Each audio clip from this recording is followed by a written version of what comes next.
যে এই পাশে বসে বসে এদিক থেকে হচ্ছে মাছ মারতাম। অনেকটাই কাটা হয়ে গেছে, পানির নিচে রাখতে হবে। এখন এই বছর হচ্ছে পানিরই একটা বড় সমস্যা। আর এই যে পেঁপেটা আছে, পেঁপেটা মোটামুটি বড় হয়ে গেছে। এত বড় জালি গাছের মধ্যে এই নিয়ে হচ্ছে 4টা মাত্র জালি ধরছে, 5টা ধরছিল, এর মধ্যে হচ্ছে একটা নষ্ট হয়ে গেছে। আর এই যে একটা ছোট শেষ কান্দা দেখা গেছে, এরপরে আর মনে হয় না হবে। দেখুন জালি গাছটা কত বড়, যদি আপনাদেরকে ওই পাশ থেকে দেখাই,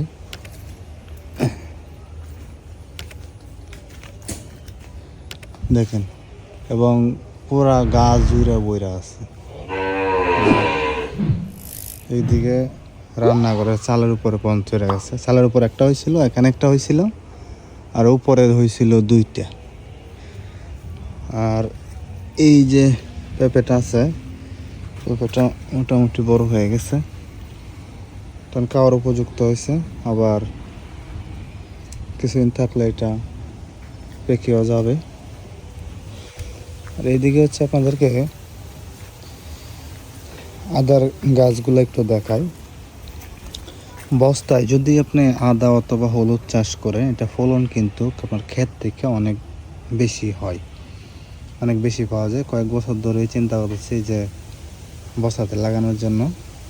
এখানে অনেকগুলা বস্তা আছে, সবগুলোতে একটা করে লাগানো হয়েছে। এগুলো হচ্ছে পরে লাগানো হয়েছে, আর 2-1টা বাকি আছে, মানে ভিতরে বীজ দেওয়া হয়েছে। এগুলা বেরিতেছে, এই যে এটা কিন্তু বেরিতেছে নিচ থেকে। আবার এটা ছোট আছে, এটা এখনো বের হয় না, এটাও বের হবে। সবগুলাতেই হয়েছে। আর এইদিকে যেগুলো আগে লাগানো হয়েছিল এগুলো কিন্তু বড় হয়েছে। এই দেখে এই গাছগুলো অনেক বড়, অনেক বড় হয়ে গেছে। এটা অনেক বড় হয়েছে, কারণ এগুলো হচ্ছে অনেক আগে লাগানো হয়েছিল। এগুলো প্রথমে হচ্ছে মাটিতে বাঁধে দেওয়া হয়েছিল, মাটির থেকে যখন চারা হয়েছে এই মাটির চারাগুলো এখানে না লাগানো হয়েছে। আর এই যে সরফি কলাটা, খুব চমৎকার একটা সরফি কলা ছড়িয়ে হয়েছে। কিছুদিন আগে দেখাইছিলাম জলপাই গাছের ফুল হয়েছিল, এখন আবার ফুল শেষ হয়ে গেছে। এখন জলপাইয়ের ছোট ছোট বড় হয়। ফুলের সময় মৌমাছি ছিল অনেক, যেই গাছেও ফুল ধরছে। মানে এখানে 4-5টা জলপাই গাছ আছে, সবগুলাতে হচ্ছে এই বছর জলপাই ধরছে। আর এদিকে হচ্ছে 4-5টা সাগর কলার ছড়ি ছিল, সবগুলা হচ্ছে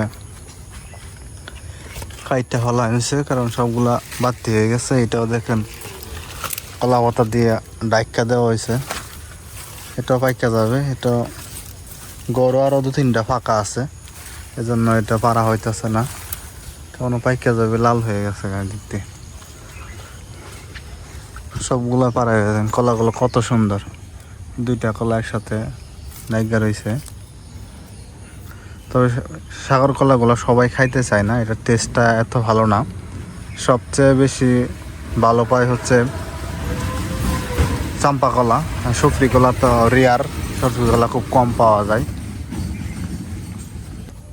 এগুলো হচ্ছে এই বছর হচ্ছে এই করবে, বীজ ফলানো হবে, এই জন্য হচ্ছে রেডি করা হয়েছে। আবার আরেকটা ঝামেলা হইলো, একটু পরে পরে কিন্তু বৃষ্টি আসতেছে, ওই পাশটাতে হচ্ছে বীজ ফলানো হবে। আসো অঙ্কুর। আর এই পাশটাতে একটু পরে ফলানো হবে, এই জন্য হচ্ছে এদিকে এখনো করা হয় নাই, পানি আটকা রাখা হয়েছে। আর বৃষ্টির কারণে হয়েছে, যেহেতু কয়েকদিন ধরে অনেক বৃষ্টি হইতেছে, গরমটাও প্রচুর, বৃষ্টিও প্রচুর। আর এদিকে হচ্ছে পাট ক্ষেত হয়েছে, কাটতেছে। এগুলো কিন্তু অনেক ধার, এই যে এগুলো পানি আরো শুকাইতে হবে, এগুলোর পানি আরো হচ্ছে ফলাইতে হবে, এরপর হচ্ছে ফেলাইতে হবে, না হলে হচ্ছে এগুলা বীজ ধানগুলা নিচে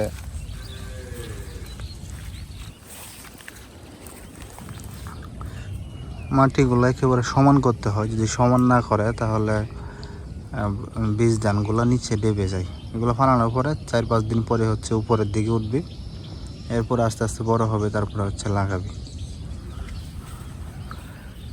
রোডটা খুব কড়া।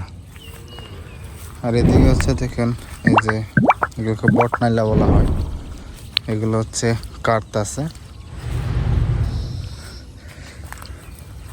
অনেকটা কাটা হয়ে গেছে।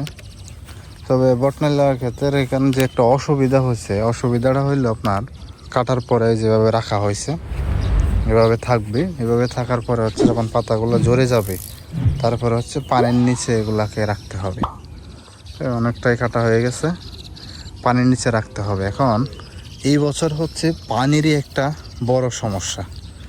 কয়েকদিন ধরে বৃষ্টি হয়েছে, বৃষ্টির ফলেও কিন্তু পানি এত নাই। যে এদিকে হচ্ছে মজিবর ভাইয়ে বীজ বপন করার জন্য রেডি করতেছে। এখন যারা অগ্রহায়ণের জন্য যারা লাগাবে সবাই হচ্ছে এখন বীজ বপন করার জন্য রেডি হইতেছে। আর এদিকে হাল চাষ করবে জন্য পানি আটকায় রাখছে।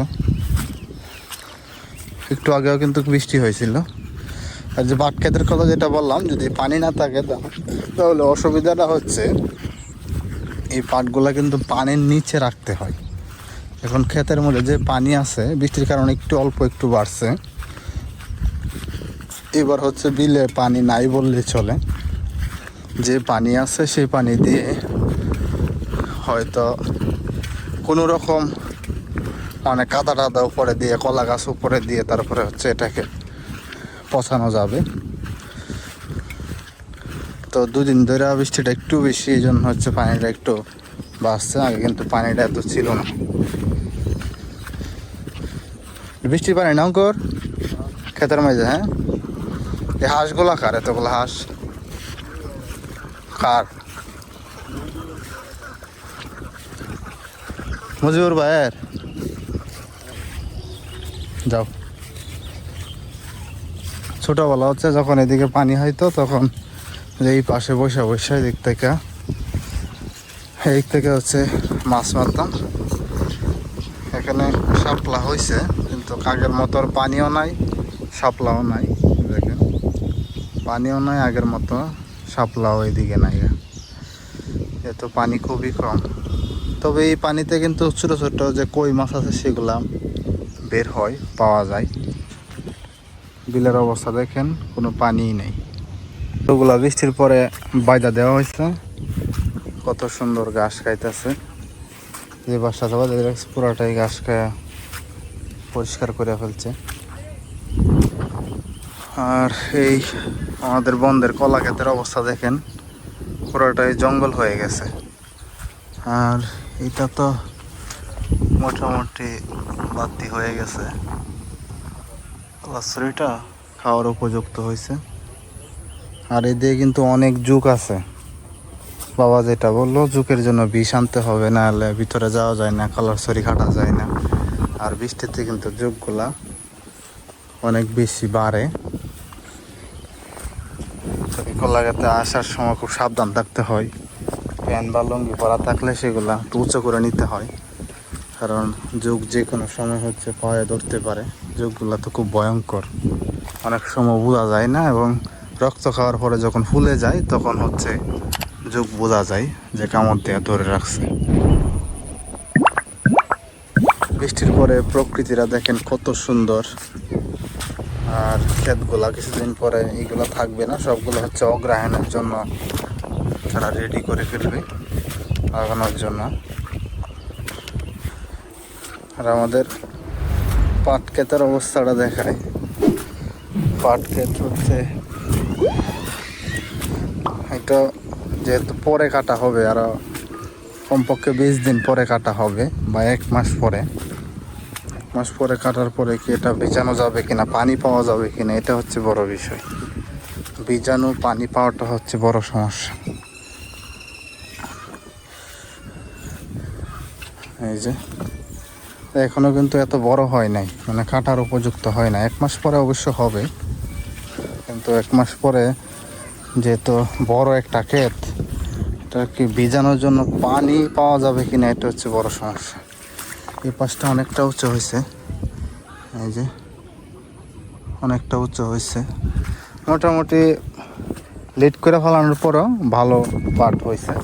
ওইটা কিন্তু অনেক আগে ফেলানো হয়েছিল, এর আরও 15-20 দিন পরে এটা ফেলানো হয়েছে। তারপরেও কিন্তু এটা সমানই আছে, তবে এটা একটু মানে বেশি বয়স হয়েছে আর এটা বয়সটা একটু কম হয়েছে আর কি।